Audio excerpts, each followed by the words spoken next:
Shalom saudaraku terkasih. Saya percaya hari ini setiap kita diberkati Tuhan. Kembali kita beribadah dimanapun Anda berada, di rumah Anda masing-masing. Anda yang menyaksikan dan beribadah bersama-sama, saya percaya kita bersepakat untuk datang dalam kerinduan kita kepada Tuhan. Dan saya percaya dalam masa-masa yang mungkin dalam pemandangan kita ini adalah masa yang sulit, waktu kita tetap beriman kepada Tuhan, percaya kepada Dia, maka Yesus yang mati dan bangkit dari kematian, Dialah yang memberi kemenangan bagi kita. Mari sama-sama gereja Tuhan kita datang di hadapan Tuhan hari ini. Buka kedua tangan kita, sembah Dia, naikkan syukur di hadapan Tuhan. Katakan terima kasih buat rahmat-Nya. Terima kasih Tuhan buat kemurahan-Mu. Terima kasih buat segala kebesaran-Mu. Engkau baik Tuhan Yesus. Engkau baik Tuhan.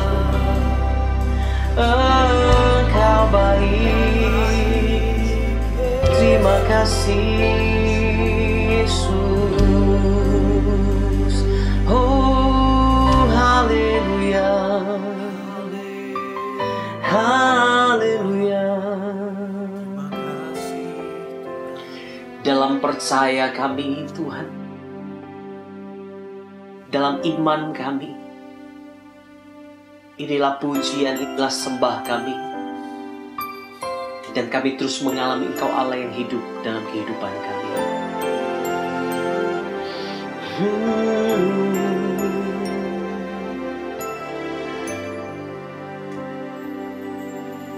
Walau ku harus berjalan dalam lembah kekelaman, perlindungan-Mu, oh Tuhan, nyatalah bagi hidupku.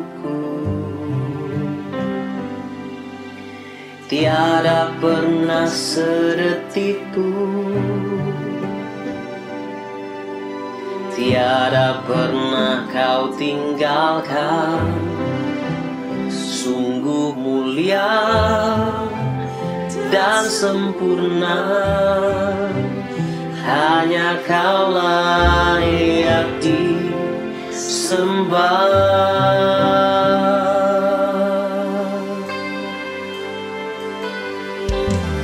Walau ku harus berjalan dalam lembah kekelaman, perlindungan-Mu, oh Tuhan, nyatalah bagi hidupku.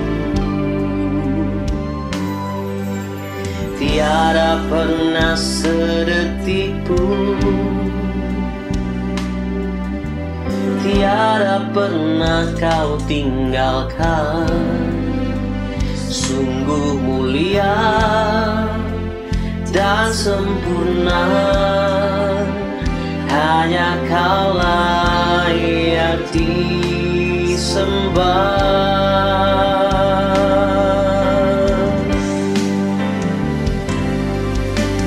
Yesus, Engkau juru selamatku. Dalam janji-Mu kemenanganku, selamanya kan ku nyatakan besar setia-Mu Tuhan di hidupku. Mari yang percaya bersama-sama. Yesus, Engkau juru selamatku. Kemenanganku di dalam-Mu Tuhan. Selamanya kan ku nyatakan besar setia-Mu Tuhan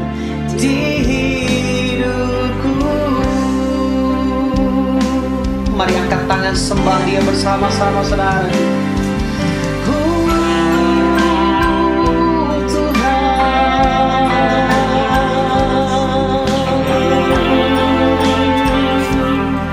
Berjalan bersama dengan Tuhan, berjalan di dalam kemenangan Tuhan.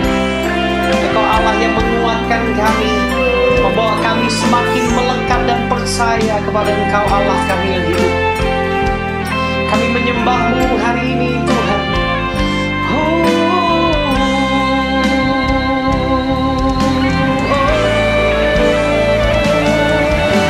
Yesus, Engkau Juru Selamatku, dalam janji-Mu kemenanganku selamanya kan ku nyatakan besar setiamu Tuhan di hidupku.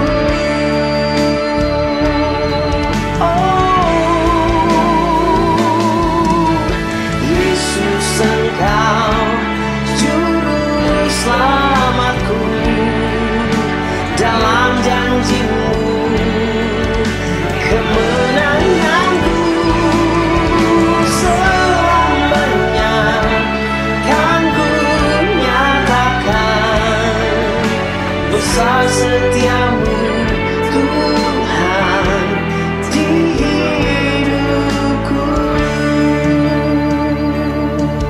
Mari bersama dalam percaya kita. Yesus, Engkau Juru Selamatku, dalam janji-Mu kemenangan bersama dengan Tuhan. Haleluya, haleluya.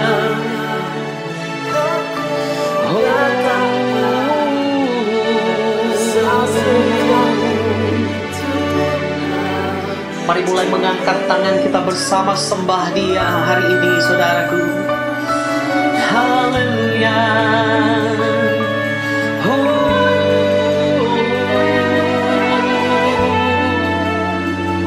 Shidiananamu, Shidiananamu, Shidiananamu, kami percaya.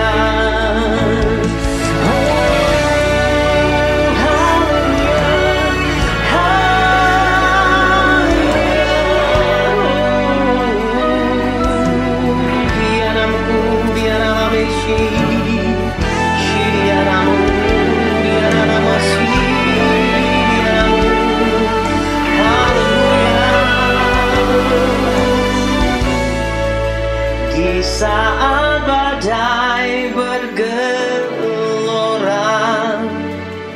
ku akan terbang bersamamu. Bapa, Kau Raja atas semesta, ku tenang sebab Kau Allahku. Di saat badai bergelora, ku akan terbang bersamamu. Bapa, Kau Raja atas semesta, ku tenang sebab Kau Allahku. Mari bersama-sama.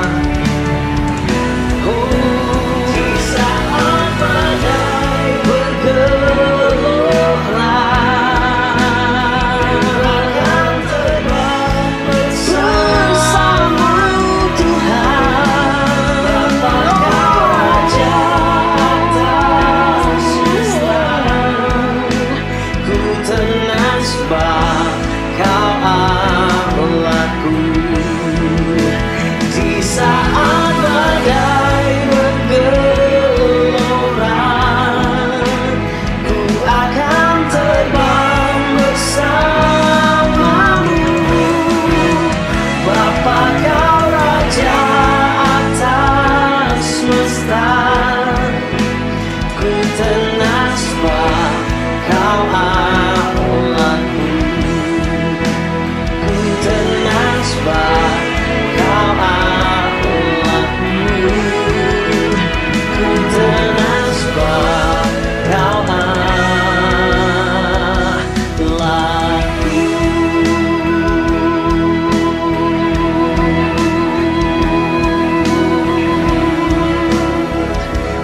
sembah Dia bersama-sama saudaraku, dalam percaya, dalam iman, dalam kekuatan yang Dia beri.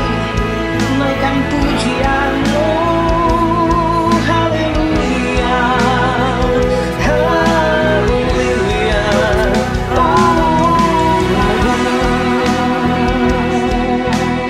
Dalam kesesakan kami terus berseru kepada nama-Mu Tuhan. Engkaulah pengharapan kami, Engkaulah kemenangan kami.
Dalam hidupku, mari kami berbahasa sembah Dia.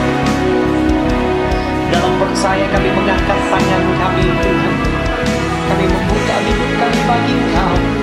Kaulah Raja kami, Kaulah Tuhan kami, Kaulah segala-galanya dalam kehidupan kami Tuhan.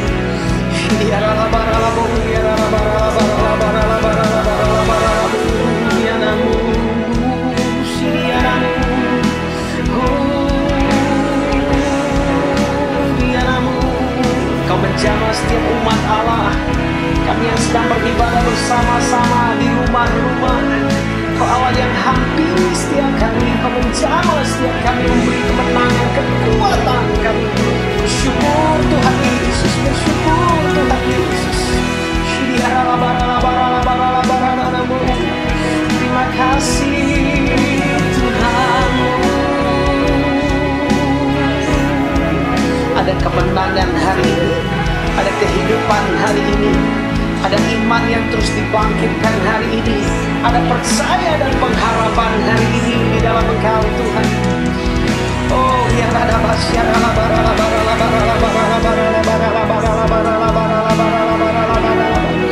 mari terus sembah Dia, sembah Dia, sembah Dia, saudaraku terkasih.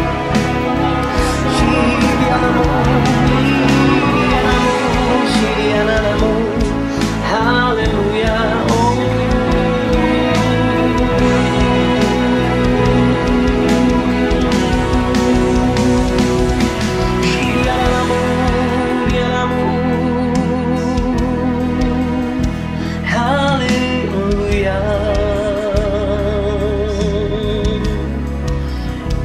Kaulah Tuhan kami, Kaulah Raja kami Tuhan.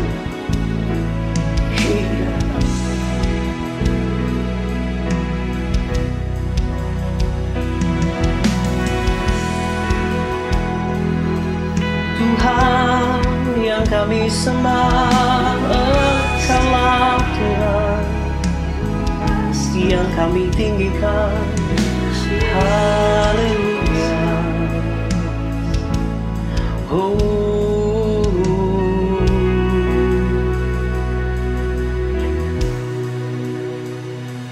Engkaulah Tuhan, Engkaulah Raja,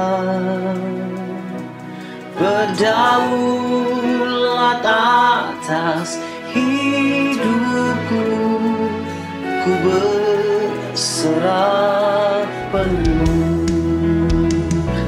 Engkaulah Tuhan, Engkaulah Raja kami.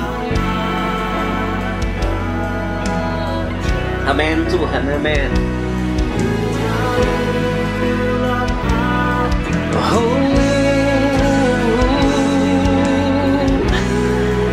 Engkaulah Tuhan, Engkaulah Tuhan. Engkaulah Tuhan, Engkaulah Raja. Berdaulat atas hidupku, ku berserah penuh. Engkaulah Tuhan, Engkaulah Raja. Berdaulat atas hidupku, ku berserah penuh. Mari mengangkat tangan pada percaya kita.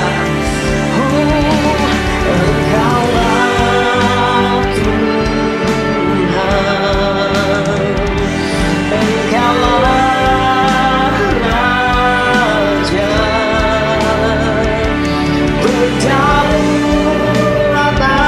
atas hidupku, ku berserah.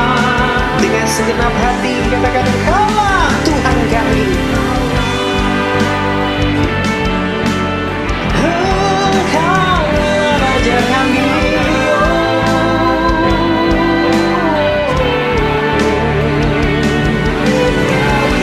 Amin Tuhan. Haleluya.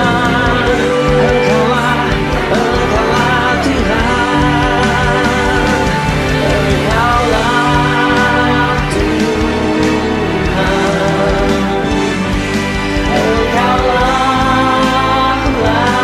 Raja.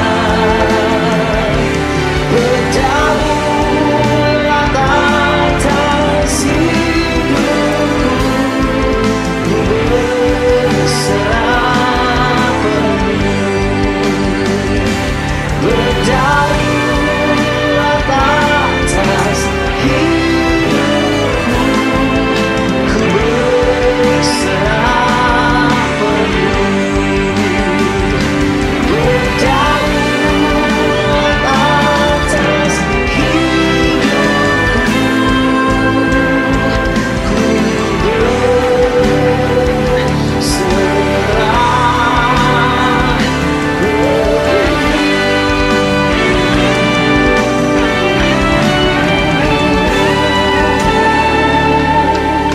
Berikan tepuk tangan sorak-sorai, katakan haleluya Tuhan.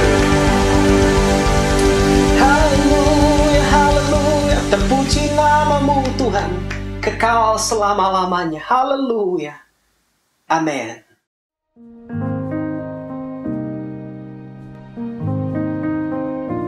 Shalom semuanya. Pada saat COVID-19 menjadi pandemi, kita harus bersiap-siap untuk memasuki krisis ekonomi. Krisis ekonomi dapat memicu krisis sosial. Sekarang kita mulai memasuki krisis ekonomi secara global, termasuk di Indonesia. Kita harus banyak berdoa agar krisis ini tidak berlarut-larut sehingga menimbulkan krisis sosial.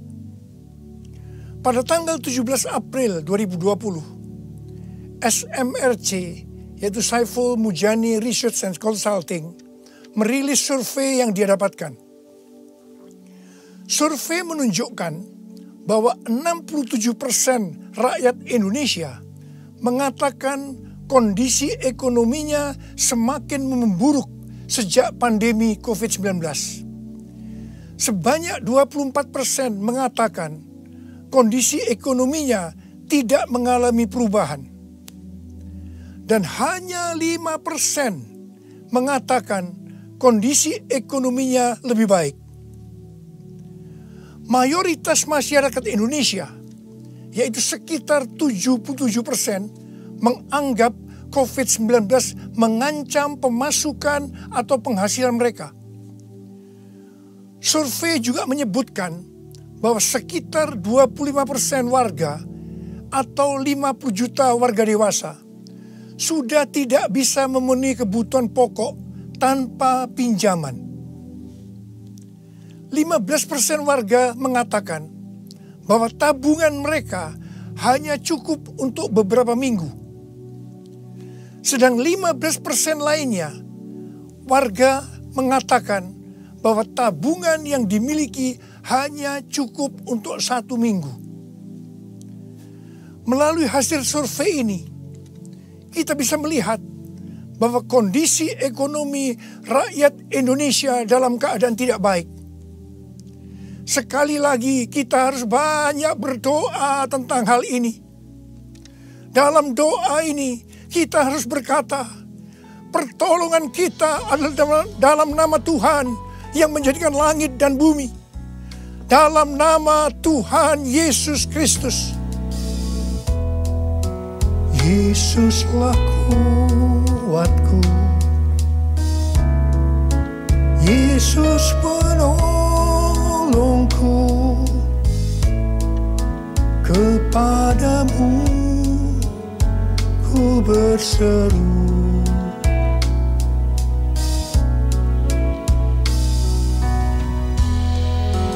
Yesus perisaiku, ku serahkan hidupku. Yesuslah segalanya bagiku.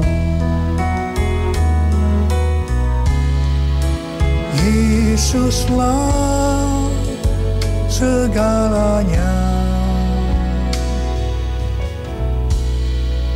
bagiku.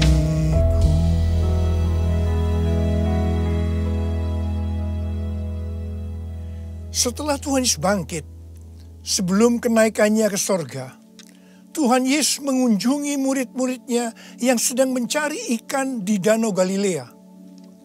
7 murid Tuhan Yesus, termasuk Petrus, Yohanes, dan Yakobus, sedang berkumpul dalam keadaan tergoncang akibat kematian Tuhan Yesus. Mereka dalam keadaan ketakutan. Secara ekonomi, mereka juga tergoncang karena biasanya mereka selalu bersama-sama dengan Tuhan Yesus. Mereka kembali ke Galilea dan mencari ikan untuk kehidupan mereka. Pada saat itu, mereka sepakat untuk mencari ikan. Alkitab mengatakan bahwa semalam-malaman mereka mencari ikan, tetapi mereka tidak mendapatkannya. Mereka tambah frustasi. Tiba-tiba, dari darat ada suara yang berkata, "Hai anak-anak, adakah engkau mempunyai lauk pauk?" Dengan kesal mereka menjawab, "Tidak ada." Mereka semua tidak tahu kalau yang bertanya itu adalah Tuhan Yesus. Tuhan Yesus melanjutkan dengan berkata, "Kalau begitu, tebarkan jalamu di sebelah kanan perahu, maka engkau akan mendapat ikan." Perintah ini sebenarnya tidak masuk akal, karena alasan pertama, hari sudah siang. Mencari ikan di Danau Galilea harus malam hari. Alasan yang kedua, jarak perahu dengan pantai hanya sekitar 200 hasta, yaitu sekitar 90 meter. Jadi tempat itu adalah tempat yang relatif dangkal. Padahal biasanya ikan ada di tempat yang relatif dalam. Tetapi mereka taat kepada suara itu. Meskipun mereka tidak tahu bahwa itu adalah suara Tuhan Yesus. Setelah mereka melemparkan jala di sebelah kanan perahu, apa yang terjadi? Mereka mendapatkan 153 ekor ikan besar-besar. Baru setelah itu mereka sadar bahwa yang menyuruh mereka adalah Tuhan Yesus. Pertanyaannya, mengapa mereka tetap taat meskipun mereka tidak tahu bahwa itu Tuhan Yesus? Jawabannya adalah karena mereka hidupnya intim dengan Tuhan Yesus. Pada masa kesesakan, biasanya tidak gampang untuk mendengarkan suara Tuhan. Tetapi orang yang hidupnya intim dengan Tuhan, mereka tetap bisa membedakan bahwa ini suara Tuhan, meskipun samar-samar. Suara ini adalah suara yang sering dia dengar, yang memberi tuntunan, memberitahu apa yang harus dilakukan. Pada saat kita memasuki krisis ekonomi sebagai dampak dari pandemi COVID-19, kita perlu mendengar suara Tuhan. Saya ulangi sekali lagi. Pada saat kita memasuki krisis ekonomi sebagai dampak dari pandemi COVID-19, kita perlu peka mendengar suara Tuhan. Garis bawahi ini. Ada 3 macam suara. Yang pertama, suara Tuhan. Yang kedua, suara hati kita. Yang ketiga, suara iblis. Bagaimana kita bisa membedakan bahwa itu adalah suara Tuhan? Yaitu kalau kita hidupnya intim dengan Tuhan. Kalau hati kita melekat kepada Tuhan. Kalau kita dipenuhi dengan Roh Kudus. Dan kalau firman Tuhan tinggal di dalam kita, kita akan tahu bahwa itu adalah suara Tuhan. Tuhan berbicara kepada kita melalui bermacam-macam cara.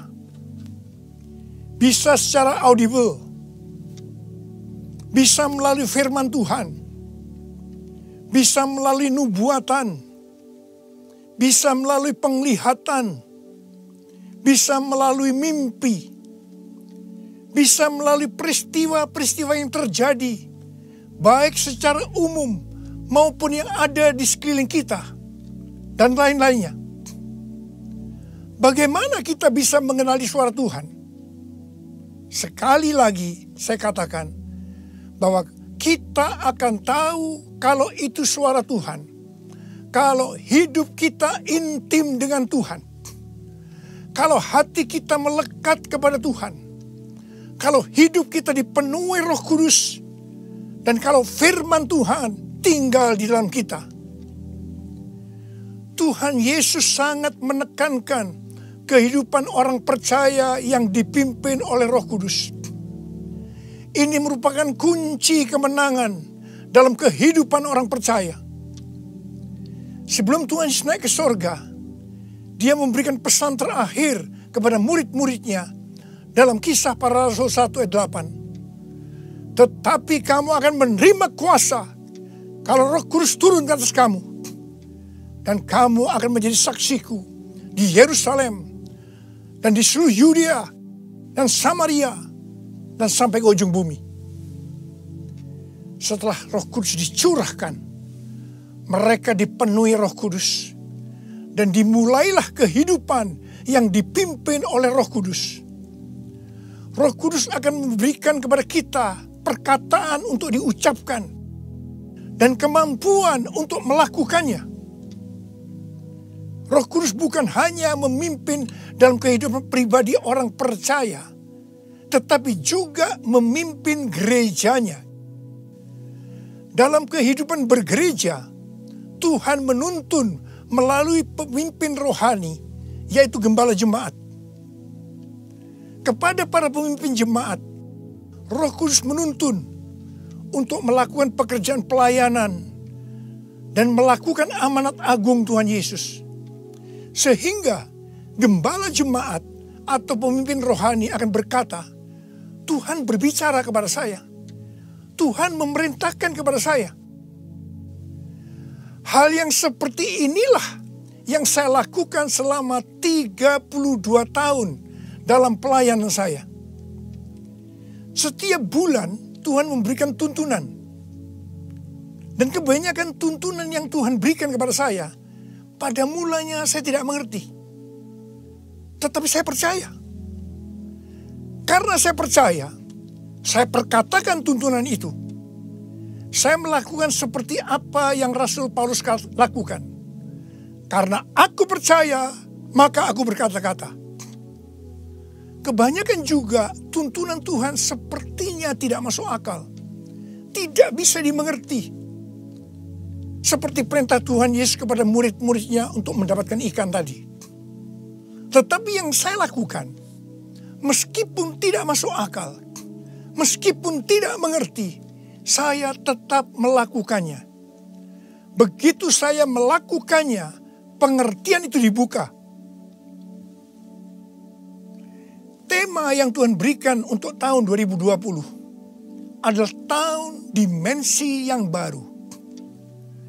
Pada awal tahun dengan tuntunan Tuhan, saya berkata bahwa tahun ini untuk mencari nafkah tidak bisa dengan cara yang seperti biasanya, tetapi harus dengan cara Tuhan. Tuhan banyak memberikan ayat-ayat untuk menuntun kita mengenai hal itu. Di dalam Alkitab ada 2 kata supaya kita diberkati secara materi. Yang pertama, memberi. Yang kedua, menabur. Di dalam Lukas 6 ayat 38 dikatakan, berilah dan kamu akan diberi. Suatu takaran yang baik, yang dipadatkan, yang digoncang, dan yang tumpah keluar akan dicurahkan ke dalam ribaanmu.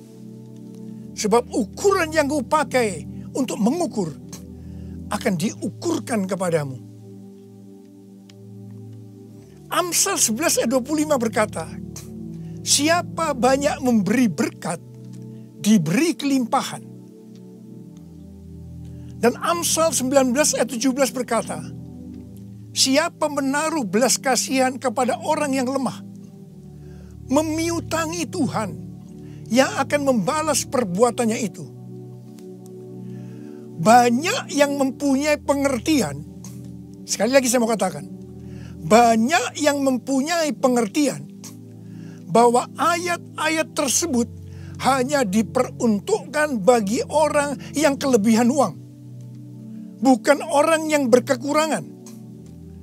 Tetapi saya mau katakan bahwa ayat-ayat ini bukan hanya untuk orang yang kelebihan uang, tetapi juga orang yang kekurangan uang. Garis bawahi. Pada waktu Tuhan Yesus melihat janda miskin yang mempersembahkan 2 peser ke dalam peti persembahan, Tuhan Yesus berkata, aku berkata kepadamu, sesungguhnya janda miskin ini memberi lebih banyak daripada semua orang itu. Sebab mereka semua memberi persembahannya dari kelimpahannya. Tetapi janda ini memberi dari kekurangannya. Bahkan ia memberi seluruh nafkahnya. Saya percaya bahwa Tuhan Yesus akan memberkati janda miskin ini berlimpah, limpah, limpah. Amin. Pada waktu Tuhan menyuruh Elia datang kepada janda Sarfat untuk menghidupi Elia pada masa kekeringan, janda Sarfat ini hanya memiliki tepung dan minyak untuk membuat roti yang terakhir baginya dan anaknya. Tetapi justru Elia berkata, dan saya percaya ini dari Tuhan, bahwa jika janda Sarfat itu memberikan sebagian roti itu kepadanya, maka minyak dan tepung tidak akan berkurang sampai berakhirnya masa kekeringan. Saya percaya itu tidak mudah bagi janda Sarfat untuk melakukannya. Tetapi yang jelas, janda Sarfat ini percaya apa yang dikatakan oleh Elia. Dan ketika dia bertindak, terjadilah seperti yang dikatakan oleh Elia. Bahwa tepung dan minyak tidak berkurang sampai masa kekeringan itu selesai. Hal yang seperti inilah yang pernah saya alami. Saya menjadi seorang hamba Tuhan karena saya dipaksa oleh Tuhan. Karena saya berkali-kali mendapatkan panggilan itu, tetapi saya menolaknya. supaya saya mau menjadi hamba Tuhan sepenuh waktu, Tuhan membuat saya menjadi bangkrut dan ditambahi hutang. Saya juga pernah mengalami kondisi di mana saya bingung, besok mau makan apa ya? Mungkin hal seperti ini yang sedang banyak dialami oleh orang-orang dalam krisis ekonomi saat ini. Saya ingat pada waktu saya diizinkan Tuhan mulai bisa menabung. Pada suatu hari Pak Rahim, seorang pendoa syafaat yang sekarang sudah bersama Bapa di sorga, datang ke rumah saya. Ketika saya berbincang-bincang dengan Pak Rahim, istri saya, Ibu Hermin, memanggil saya untuk masuk menemuinya. Saya masuk, dan dengan gemetar Ibu Hermin berkata bahwa dia mendapatkan penglihatan. Ini untuk pertama kali dalam hidupnya. Apa yang dia lihat? Dia melihat sebuah angka di pintu lemari sebesar 30.000. Dan Tuhan berkata kepada Ibu Hermin bahwa dia disuruh untuk memberikan uang sebesar 30.000 kepada Pak Rahim. Saya berkata, kalau Tuhan yang suruh, ya berikan aja. Ibu Hermin menjawab, berikan gimana? Itu seluruh uang yang ada pada kita. Itu semuanya yang kita punya. Saya sempat tertegun. Kemudian kita berdua menangis di hadapan Tuhan. Dan kita berkata, Tuhan, kami akan taat Tuhan. Kami akan berikan uang ini kepada Pak Rahim. Ketika uang itu saya berikan kepada Pak Rahim, langsung dia buka amplopnya. Dan dia hitung bahwa jumlahnya 30.000. Dan ketika dia tahu bahwa jumlahnya 30.000, langsung dia menangis dengan keras. Ternyata sudah beberapa malam dia sujud kepada Tuhan di pelataran rumahnya, meminta uang kepada Tuhan sebesar 30.000 untuk membiayai 6 pendeta yang dari desa yang ada di rumahnya. Pada waktu itu saya sempat bertanya kepada Tuhan, Tuhan, kok mintanya kepada saya ya Tuhan? Yang uangnya pas-pasan dan kadang-kadang masih kekurangan. Kenapa tidak minta kepada yang kaya? Tuhan hanya mengingatkan saya kisah tentang janda Sarfat tadi. Saya percaya, saya ada sebagaimana saya ada saat ini. Salah satunya karena saya melakukan itu. Mari, hari-hari ini kita akan bersatu melawan COVID-19 dan menabur untuk saudara-saudara kita yang terkena dampak. Karena itu, mari saudara-saudara yang sekarang mengalami dampak yang buruk dalam ekonomi akibat pandemi COVID-19 ini. Sekali lagi saya mau katakan kepada saudara, seperti yang tertulis dalam Amsal 10 ayat 22. Berkat Tuhanlah yang menjadikan kaya. Susah payah tidak akan menambahinya. Kalau saudara hidup sesuai dengan firman Tuhan, maka saudara pasti akan diberkati oleh Tuhan berlimpah, limpah, limpah. Tuhan Yesus berkata, jangan kamu khawatir. Jangan kamu khawatir. Jangan kamu khawatir. Apa yang akan kamu makan? Apa yang akan kamu minum? Apa yang akan kamu pakai? Semua itu dicari oleh bangsa-bangsa yang tidak mengenal Allah. Akan tetapi Bapamu yang di sorga tahu bahwa kamu memerlukan semuanya itu. Tetapi carilah dahulu kerajaan Allah dan kebenarannya. Maka semuanya itu akan ditambahkan kepadamu. Sebab itu janganlah kamu khawatir akan hari esok. Karena hari esok mempunyai kesusahannya sendiri. Kesusahan sehari cukuplah untuk sehari. Seperti yang Tuhan katakan kepada saya untuk menghardik COVID-19 dengan segala dampaknya. Mari, saya akan ajak saudara sekarang untuk menghardik COVID-19 dan krisis ekonomi. Dalam nama Tuhan Yesus, di dalam nama Tuhan Yesus, COVID-19, krisis ekonomi, diam, tenanglah. Kita sedang berada dalam peperangan rohani yang dahsyat melawan iblis. Dengan melakukan itu, kita mendeklarasikan kemenangan. Puji Tuhan, sejak tanggal 16 April 2020 di Indonesia, angka kesembuhan pasien COVID-19 mulai melebihi dari angka kematian. Semakin hari, perbedaan angka kesembuhan dengan angka kematian semakin besar. Saya percaya ini merupakan penghiburan dan pengharapan bagi kita semua. Tuhan Yesus baik. Tuhan Yesus baik.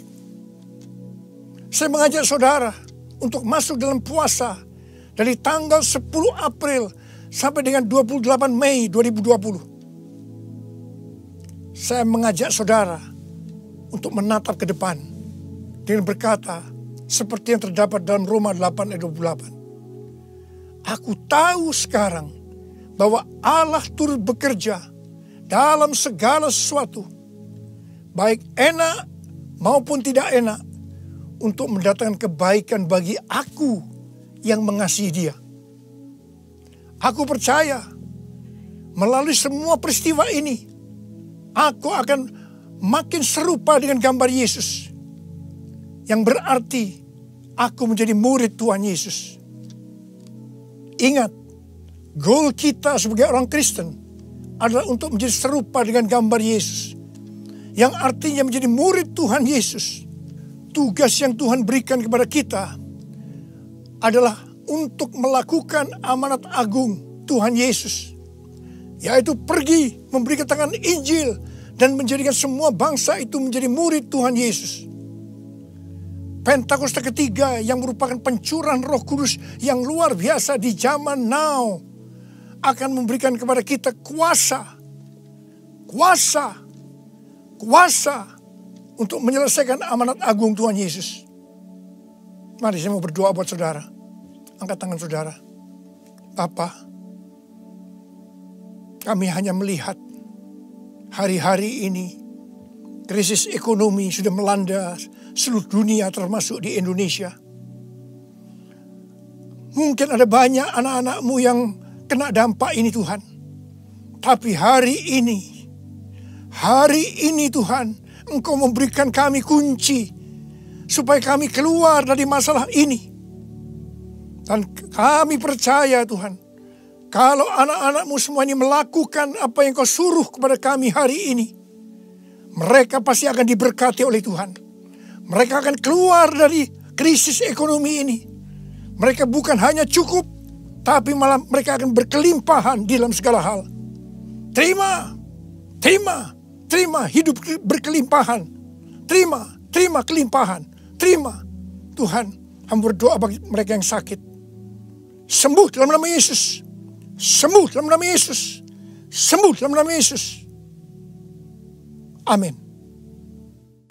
Aku percaya ada mujizat. Aku percaya Tuhanku dahsyat. Perbuatan ajaib telah dikerjakannya. Aku percaya ada mujizat.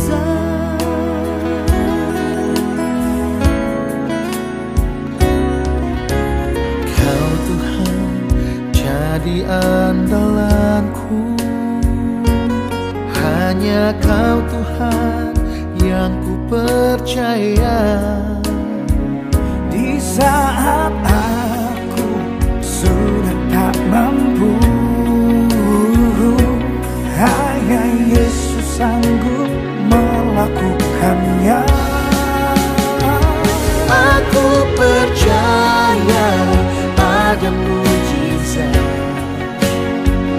Aku percaya Tuhanku dahsyat. Perbuatan ajaib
percaya